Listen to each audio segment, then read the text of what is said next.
Filthy Frank fans need to grow up. Let me explain. Before this video continues, I need to clarify a few things. 1. This isn't exactly like a fun fact type of video like I've done in the past, but more of a ranty type video. 2. I'm talking about just a tiny but vocal minority of his fan base. 3. This video is not meant to be a crusade against Papa Franku. I literally own Ballads 1 on vinyl, and I'm going to see him in concert with a pink suit on. My allegiance to Joji goes without saying. And 4, this kind of ties in with my latest YouTube video.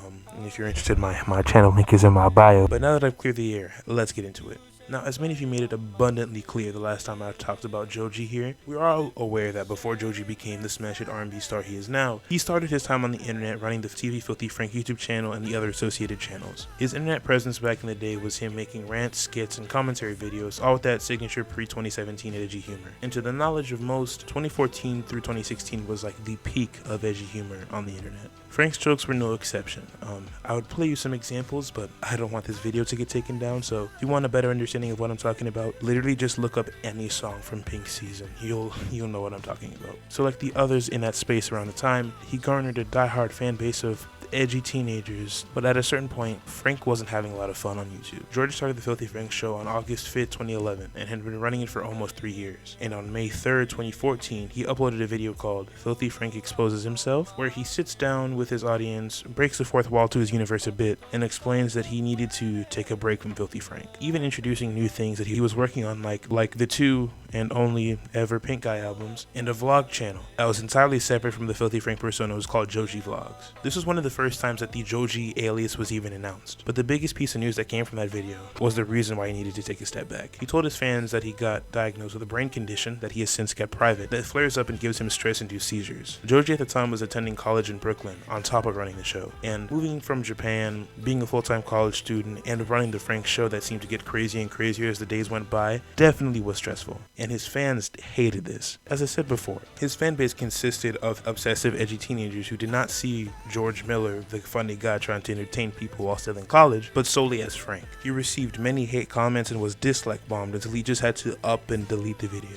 Even the Vlogs channel, where he only got to post 8 videos, he took down after getting crazy amounts of hate. This was kind of the shifting moment in Frank's online career. There were other videos on YouTube that better explain why Frank had to leave YouTube, and I'll put them up on the screen now if you're interested, but watch my videos first. But I'll make it short and sweet. He was kind of forced into continuing Frank content for the next 3 years, but he would start making Joji music on the side in 2015. From this point forward, keeping up the show was way more of an obligation than it was for his enjoyment. He made countless little jabs, masked in irony about how his fan base ruined the show or made it toxic. This guy says, Frank, your fan base is ruining the show. No, I have no idea what you're talking about.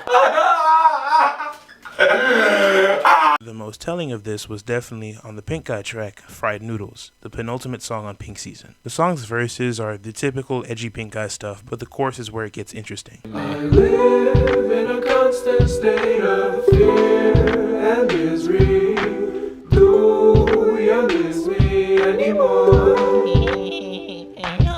And I don't even notice when it hurts anymore.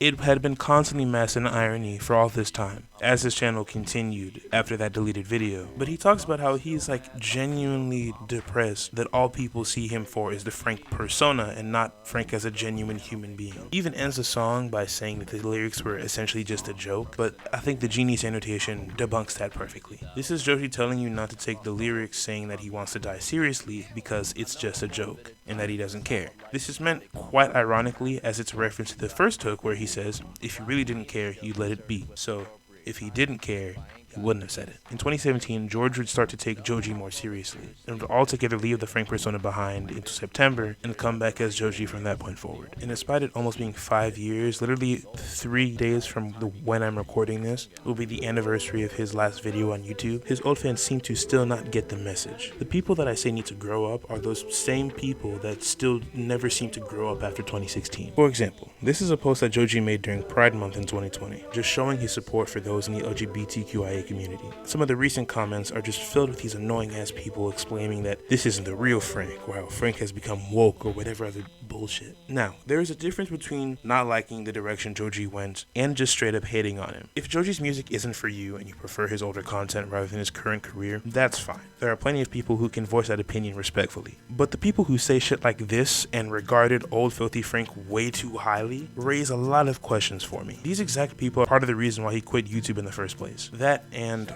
running around in a pink suit saying slurs doesn't really help one's music career. These are also the exact type of people that Frank made fun of on the show. A lot of people get defensive about this. Look, I'm always getting harassed by everybody to make fun of disease, race, black people, Jews. Like, everyone's like, yeah, do it. But as soon as I even touch anime, whoa, too far, everybody. Everyone, like, Frank, relax. You can make fun of anything but anime. But I feel like what gets me most is the irony of someone behaving like this. Frank made it so very clear in multiple songs, videos, and his own fucking channel description that Pink Guy and Filthy Frank were characters you are meant to laugh at and not ever look up to or model their behavior. So whenever I see someone say that the real Frank would never post this, I cringe at how they were clearly not in on the joke and only liked it when Frank was being edgy in some way, shape, or form. So yeah, in conclusion, 2016 was 6 years ago.